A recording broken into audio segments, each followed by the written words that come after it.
नमस्कार दोस्तों। Corona virus के जो वेरिएंट्स की चिंता है वो और ज़्यादा बढ़ते जा रही है। अभी तक आपको पता है कि ऑलरेडी ओमिक्रॉन को लेकर पूरे विश्व भर में काफ़ी ज़्यादा चिंता बढ़ गई है। स्पेशली भारत के अंदर भी जिस प्रकार से केसेस आ रहे हैं, चाहे दिल्ली देख लीजिए, बाकी शहर देख लीजिए, तेजी से केसेस बढ़ता जा रहा है और इसका डायरेक्ट लिंक ओमिक्रॉन के साथ बताया जा रहा है। लेकिन यहां पर आप देख सकते हो ओमिक्रॉन से भी ज़्यादा खतरनाक, इनफैक्ट ये आप देख पाओगे न्यू कोविड-19 variant IHU discovered in France is more infectious than Omicron. तो यहां पर ये IHU एग्जैक्टली है क्या, कहां पर डिटेक्ट हुआ, किधर से इसको लिंक किया जा रहा है और इसको लेकर जो एक्सपर्ट्स हैं उनके द्वारा क्या बताया गया है, अभी के लिए काफ़ी कुछ जानने को है इस वीडियो में। चलिए आगे बढ़ते हैं। लेकिन उसके पहले अगर आप यूपीएससी या फिर किसी भी एग्जाम की तैयारी कर रहे हैं तो आप हमारे ऐप को डाउनलोड कर सकते हैं या फिर studyIQ.com विजिट कर सकते हैं, वहां से सारी जानकारी आपको मिल जाएगी। इसके अलावा अगर आप MCQs अटेम्प्ट करना चाहते हैं तो मेरे इंस्टा पेज पर जा सकते हैं, वहां पर स्टोरीज में आपको सभी MCQs मिल जाएंगे। चलिए सबसे पहले हम देखेंगे एग्जैक्टली अभी हो क्या रहा है, हम इसकी चर्चा क्यों कर रहे हैं। जैसा कि मैंने आपको ऑलरेडी बताया कि पूरे विश्व भर में अगर आप देखोगे तो बताया गया है कि 100 से ज्यादा देशों में ऑलरेडी ओमिक्रॉन जो है वो आपका डिटेक्ट हो चुका है। जहां तक भारत की बात है तो करीब 2000 के आसपास आपको ओमिक्रॉन के केसेस अभी के लिए देखने को मिलेंगे, लेकिन ये केसेस बढ़ते जा रहे हैं।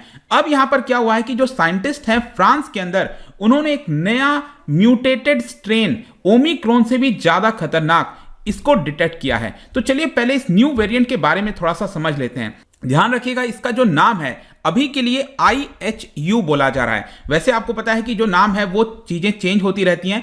अगर कोई भी वेरिएंट ऑफ कंसर्न बन जाता है तो यहां पर ग्रीक अल्फाबेट उसका नाम दे दिया जाता है। तो बेसिकली क्या है कि अभी के लिए IHU इसलिए दिया गया है क्योंकि जहां पर ये डिटेक्ट किया गया है साइंटिस्ट के द्वारा, वो एक प्रकार का इंस्टीट्यूट है और उसका नाम है IHU मेडिटेरेन्स इन्फेक्शन, और इसी की वजह से यहां पर इसका नाम IHU दिया गया है। लेकिन इसका अगर आप साइंटिफिक नाम देखोगे, ये आप देख सकते हो B16402। ये आपको ध्यान रखना है इसको कि जो ओमिक्रॉन का जो नाम है वो आप देख सकते हो, ये है आपका B11529।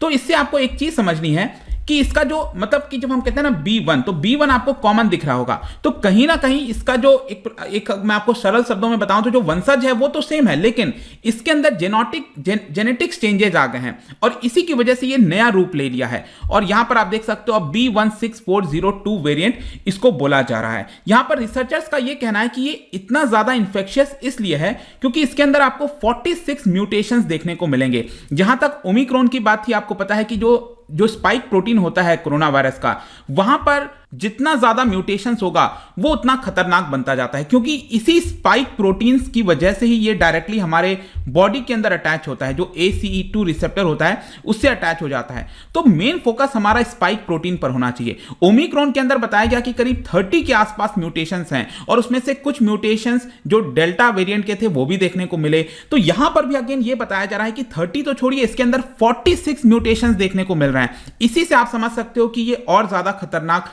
क्यों बोला जा रहा है साइंटिस्ट के द्वारा। और अभी के लिए अगर आप देखोगे तो फ्रांस के अंदर 12 केसेस देखने को मिलेंगे। वहां पर एक जगह है मर्सिली, वहां पर ये पूरे केसेस डिटेक्ट किए गए हैं। लेकिन इसका जो लिंक है, जो ट्रैवल लिंक है जिन लोगों को हुआ है, वो ट्रैवल लिंक बेसिकली कैमरून में बताया जा रहा है। अफ्रीका में ये जो देश है, सेंट्रल अफ्रीका, वेस्टर्न साइड में आप देख सकते हो कैमरून, यहां पर कुछ लोग शायद ट्रैवल किए होंगे फ्रांस में। और बेसिकली क्या होता है ना कि अफ्रीका के अंदर यहां पर उतना ज्यादा साइंटिफिक लैबोरेटरी या फिर कोई इस प्रकार की चीजें नहीं है कि इसको डिटेक्ट किया जाए। इसीलिए अक्सर आप देखोगे तो अफ्रीका वगैरह से, वहां से जब लोग ट्रैवल करके डेवलप्ड देशों में जाते हैं, यूरोप के देशों में, तो वहां पर क्योंकि फैसिलिटी है जीनोम सीक्वेंसिंग की, इसी की वजह से वहां पर जब जीनोम सीक्वेंसिंग किया जाता है कोविड का, तब पता चलता है कि कोई नया वेरिएंट आ गया है और इसीलिए इसका जो लिंक है वो कैमरून के साथ बताया जा रहा है। लेकिन क्वेश्चन ये आएगा कि क्या अभी के लिए इसको किसी प्रकार का वेरिएंट ऑफ कंसर्न या कुछ भी WHO के द्वारा डिक्लेयर किया गया है?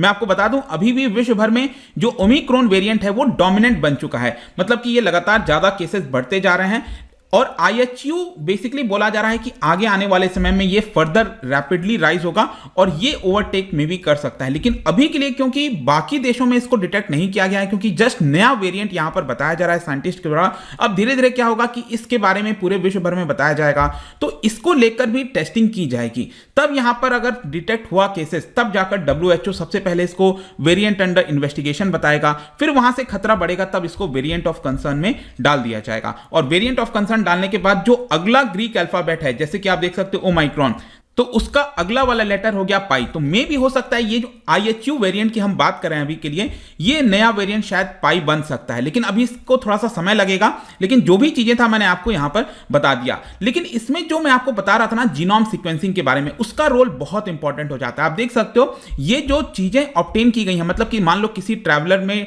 कोविड डिटेक्ट हुआ होगा, अब उस पर्टिकुलर किसी का सैंपल लिया जाता है और उसको जीनोम सीक्वेंसिंग के लिए भेजा जाता है। आप देख सकते हो यहां पर नेक्स्ट जनरेशन सीक्वेंसिंग जो ऑक्सफोर्ड नैनोपोर्ट टेक्नोलॉजीज हैं उसके माध्यम से किया गया है, और उसके अंदर पता चला कि इसके अंदर कई सारे सब्स्टिट्यूशंस आपको देखने को मिलेंगे, एडिशन, डिलीशन, ये सारी चीजें स्पाइक प्रोटीन पर देखने को मिलेंगी। और इसी को लेकर आप देख पाएंगे यहां पर जो एपिडेमियोलॉजिस्ट हैं उनके द्वारा भी लिखा गया है और कहा गया है कि फ्रेंच साइंटिस्ट हैव रंग द बेल, और यहां पर इस तरह का एक नया वेरिएंट डिटेक्ट हुआ है और इसके अंदर 46 म्यूटेशंस और 37 डिलीशंस वो आपको देखने को मिलता है। लेकिन यहां पर फर्दर ये उनके द्वारा बोला गया है कि किसी भी वेरिएंट को डेंजरस तभी हम कह सकते हैं जब उसके अंदर एबिलिटी होती है मल्टीप्लाई करने की, और क्योंकि ये वाला जो IHU वेरिएंट मैंने आपको बताया इसके अंदर एबिलिटी है ज्यादा मल्टीप्लाई करने की, म्यूटेशंस ज्यादा है, इसीलिए यहां पर डेंजरस बन जाता है। लेकिन आखिरी में एक और क्वेश्चन आता है कि क्या हम PCR टेस्ट के माध्यम से इसको डिटेक्ट कर सकते हैं? तो ये थोड़ी सी अच्छी खबर आप कह सकते हो,